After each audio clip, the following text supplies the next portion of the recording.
Episode की starting होती है और हम देख पाते हैं कीटाकावा और गोजो एक मांगा कैफे में आते हैं।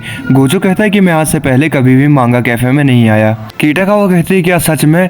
मैं तो कहती हूँ तुम्हें यहाँ जरूर आना चाहिए, तुम यहाँ जो भी चाहो वो मांगा पढ़ सकते हो। गोजो शर्माते हुए कहता है कि वो सब तो ठीक है, लेकिन अभी हम कुछ ज्यादा ही नजदीक बैठे हुए हैं। कीटाकावा कहती है कि क्या उस तरफ मैं नहीं हुए, और ऐसा करते हुए वो गोजो के ऊपर चढ़ने लगती है। गोजो अपने मन में सोचता है कि हम लोग इस समय कुछ ज्यादा ही नजदीक हैं, क्या ये कमरा सच में इतना ज्यादा छोटा है? गोजो कहता है कि कीटाकावा मुझे एक बात बताओ, क्या मांगा कैफे इतने ही छोटे होते हैं? कीटाकावा कहती है कि हाँ, क्या तुम्हें कोई प्रॉब्लम है? अच्छा ये सब छोड़ो, बताओ तुम क्या खाओगे? गोजो मेन्यू को देख के शॉक हो जाता है। वो कहता है अरे नहीं, ये तो बोंकर स्पेस को देख रही है। तभी कीटाकावा उसको एक कॉमिक दिखाती है। वो कहते हैं कि ये स्लाइस ऑफ लाइफ कॉमिक है। गोजो कहता है कि आखिर स्लाइस ऑफ लाइफ क्या है? कीटाकावा कहती है वैसे असलियत में तो कुछ होता नहीं है, लेकिन ये बहुत शांति देने वाली कॉमिक है। जिस पर गोजो कहता है कि मतलब इसमें कैरेक्टर की लाइफ में आने वाली शांति को महसूस करना है। कीटाकावा कहती है कि हाँ, इसे पढ़कर बहुत जोश भर जाता है, इसलिए मैं इसे सोने से पहले पढ़ती हूँ। वो बताती है कि इसमें मेन कैरेक्टर पूरी रात नोवेल लिखता है, इसलिए वो सोता नहीं है। और जो दूसरी लाल बालों वाली कैरेक्टर है वो पूरी कोशिश करती है उसे सुलाने की। वो कहती है कि मुझे ना हाफ पिग टेल्स बहुत पसंद है, इसलिए मुझे तुरंत इसके कैरेक्टर से प्यार हो गया। वो कहती है कि जूजू भी हाफ पिग टेल्स में काफी अच्छी लग रही थी, इसलिए मैं लिस्क्यून को भी कॉस्प्ले करना चाहती हूँ, क्योंकि वो मुझे बहुत पसंद है। तभी कीटाकावा को उसको पिछली वाली बात याद आती है और वो कहती है कि इतनी भी जरूरी नहीं है कि मैं इसको कॉस्प्ले करूं। जिस पर गोजो कहता है वो इसलिए क्योंकि ये स्किन ज्यादा दिखाती है इसलिए। कीटाकावा कहती है कि नहीं, ऐसी बात नहीं है, मेरा मतलब मुझे लिस्क्यून पसंद है, लेकिन मुझे लगता है कि उसका कॉस्प्ले मुझ पर अच्छा नहीं लगेगा। लेकिन गोजो उसे बताता है कि मुझे लगता है कि हाफ पिग टेल्स तुम पे अच्छी लगेगी। वो कहता है कि सियोनटान से हटकर, जो कि एक स्कूल में पढ़ती है, और तुम इस बार एक हेयर स्टाइल की बात कर रही हो, देखो क्यों ना तुम एक बार ऐसा हेयर स्टाइल बना के देख लो। ये सुनने के बाद कीटाकावा शर्माते हुए कहती है कि गोजो अगर तुम्हें ऐसा लगता है तो इस बार मैं जरूर बनकर देखूंगी।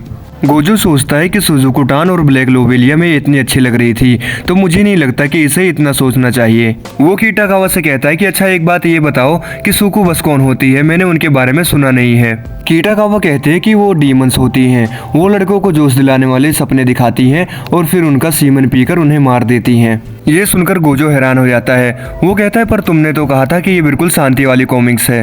वो कहता है कि मुझे तुम एक बात बताओ, क्या तुम्हें पक्का पता है कि इसमें कुछ परेशान करने वाला नहीं है? कीटाकावा कहते हैं कि ऐसा बिल्कुल नहीं है, इससे तुम्हें सुकून मिलेगा, एक बार पढ़कर तो देखो। कीटाकावा के कहने पे गोजो उस कॉमिक को पढ़ने लगता है। कॉमिक को पढ़ने के बाद वो कहता है कि वाकई इसको पढ़कर जोश आ जाता है। कीटाकावा वहाँ से और कॉमिक लाने को चली जाती है। गोजो कहता है कि अब समझा क्या है स्लाइस ऑफ लाइफ, बहुत बढ़िया है। गोजो कहता है कि अरे नहीं, इन फोटोज को तो देख के लग रहा है कि इनको सिंप्लीफाई किया गया है। अब मुझे पता कैसे चलेगा कि ये ड्रेस कैसे बनेगी? इस ड्रेस में कुछ ऐसी चीजें हैं जो दूसरे ड्रेसेस में नहीं है, और इसकी बैग तो पूरी तरीके से कवर्ड है, डिटेल्स कैसे पता चलेंगी? और अब तो मुझे बिल्कुल पता ही नहीं चलेगा कि आखिर में ये ड्रेस देखने में कैसी लगेंगी। अगले सीन में हम देखते हैं ये लोग शॉप के बाहर होते हैं। कीटाकावा कहते हैं कि अरे वह शाम हो गई, मुझे तो वक्त का पता ही नहीं चला। गोजो कहता है कि अगर तुम्हें कोई प्रॉब्लम ना हो तो हम लोग किताबों की दुकान से सुशी आईडी के खरीदते चलें क्या? जिस पर कीटाकावा कहती है कि देखो तुम्हें अच्छी लगी ना, मैंने कहा था, और यहीं पास में किताबों की दुकान है तो हम वहाँ से खरीद लेंगे। सीन कट होता है और हम देख पाते हैं गोजो अपने दादाजी के साथ होता है। उसके दादाजी कहते हैं वाह तुम जिनपिंग लेकर आए हो, बहुत अच्छा है। गोजो मुस्कुराते हुए कहता है वो दादाजी मैं असल में 2 लेकर आया हूँ। लेकिन तभी हम देख पाते हैं गोजो घबराया हुआ किसी होटल के रूम में बैठा होता है। उसके बाद हमें एक दिन पहले का फ्लैश बैक दिखाया जाता है।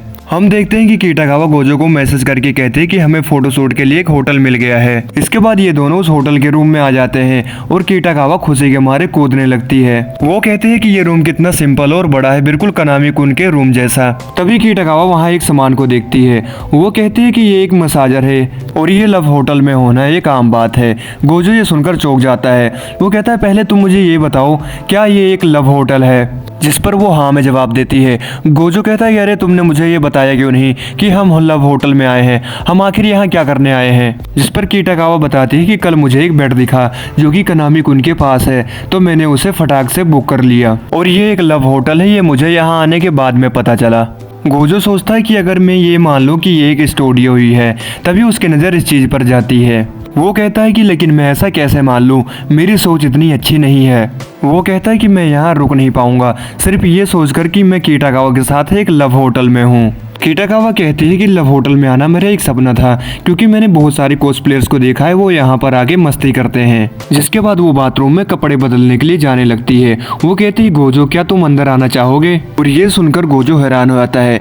जिसके बाद वो रूम में आकर के एक जगह बैठ जाता है और वो सोचने लगता है कि ये सच है, अगर हम यहाँ से गए तो हमारे पैसे बर्बाद हो जाएंगे। वो कहता है कि मेरा दिल नहीं लग रहा है तो ऐसा करता हूँ टीवी देख लेता हूँ। लेकिन जैसे ही वो टीवी ऑन करता है तो उसमें अडल्ट चीजें चलने लगती हैं, जिसके बाद मजबूरी में उसको वही देखना पड़ता है। लेकिन तभी वहाँ पर कीटाकावा आ जाती है और गोजो जल्दी से टीवी को बंद कर देता है। कीटाकावा कहती है कि गोजो ड्रेस बहुत अच्छी बनी है, मैं बहुत खुश हूँ। स्केचेस तो अच्छे थे ही लेकिन ड्रेस उससे भी ज्यादा अच्छी है। गोजो कहता है कि अच्छा, लेकिन मुझे लगता है कि अगर हम कानीमित्सु सेंसाई के डिजाइन से मिलाकर देखें तो मैं ये मानता हूँ कि ये कॉस्प्ले बिल्कुल ही गलत होगा। जिस पर कीटाकावा कहती है कि लेकिन इससे काम चल जाएगा, कभी कभी मांगा और एनिमे में ड्रेस काफी अलग होती है। वो आके गोजो के पास बैठ जाती है और कहती है कि ये ड्रेस तुम्हारी सोच के हिसाब से है और बिल्कुल ठीक है ये। वो कहती है कि तुम्हारी बनाई हुई ड्रेसेस बहुत अच्छी होती हैं और उसमें कोई कमी नहीं होती। और ऐसे ही वो गोजो की तारीफ करने लगती है। उसके मुंह से इतनी तारीफ सुनने के बाद गोजो कहता है कि तुम्हारा बहुत बहुत शुक्रिया।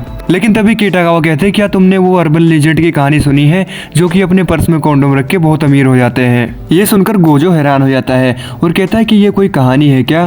कीटाकावा उन गुब्बारों को तोड़ने लगती है और वो एक ला करके गोजो को देती है। वो कहते हैं कि तुम्हें भी एक रखना ही पड़ेगा।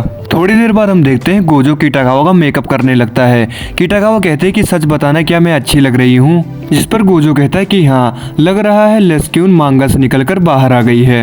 वो कहता है कि तुम बहुत सुंदर लग रही हो, तुम्हारे विग का कलर थोड़ा हल्का है लेकिन बहुत शानदार लग रहा है। कीटाकावा कहती है कि जब मैं विंग्स लगा लूंगी तो ऐसा लगेगा कि 2D कैरेक्टर कोस्प्ले कर रही हूँ। इसके बाद गोजो कीटाकावा की ढेर सारी फोटोज खींचता है।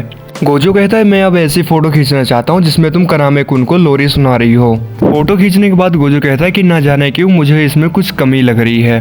वो कहता है कि इस फोटो में डायरेक्ट आई कांटेक्ट नहीं है। जिस पर कीटाकावा कहते हैं क्या कनामे कुन की तरफ? गोजो कहता है कि हाँ बिल्कुल ऐसे ही। वो जाके बेड के ऊपर लेट जाता है। वो कहता है कीटाकावा तुम आके मेरे ऊपर बैठ जाओ, फिर हमें कनामे कुन का पॉइंट ऑफ व्यू मिल जाएगा। कीटाकावा कहते हैं लेकिन ऐसे तो तुम्हें सांस लेने में प्रॉब्लम होगी। जिस पर गोजो कहता है कि जल्दी कर लेंगे तो कोई प्रॉब्लम नहीं होगी। कीटाकावा आके गोजो के ऊपर बैठ जाती है। गोजो कहता है कि बस ऐसे ही बैठे रहना, मैं फोटो खींच लूंगा।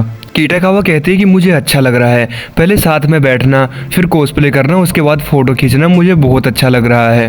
गोजो कहता है कि मुझे भी बहुत अच्छा लग रहा है। तभी उन दोनों को टपा टप वाली आवाज़ें आती हैं। गोजो कहता है मुझे लग रहा है ये आवाज़ें साथ वाले कमरे से आ रही हैं। तभी गोजो की नज़र कीटाकावा के ऊपर जाती है। वो कहता है अरे नहीं, मैं फ़ोटो खींचने में इतना व्यस्त हो गया कि मुझे पता ही नहीं चला और मैंने इसको अपने ऊपर बिठा लिया। लेकिन जब तक उसको एहसास होता है उसका मुंडा वही उठ जाता है। वो चिल्लाते हुए कीटाकावा को पकड़ के कहता है कि जल्दी यहाँ से हट जाओ। लेकिन तब तक बहुत देर हो चुकी थी और जल्दीबाजी में उठने के चक्कर में कीटाकावा को फ़ोन जाके स्विच से टकराता है, जिससे वहाँ लाइटें बंद हो जाती हैं और कुछ ऐसा सीन हो जाता है। जिसके बाद दोनों खामोश हो जाते हैं और उनको सिर्फ बगल वाले कमरे से आती हुई आवाज़ें सुनाई देती हैं।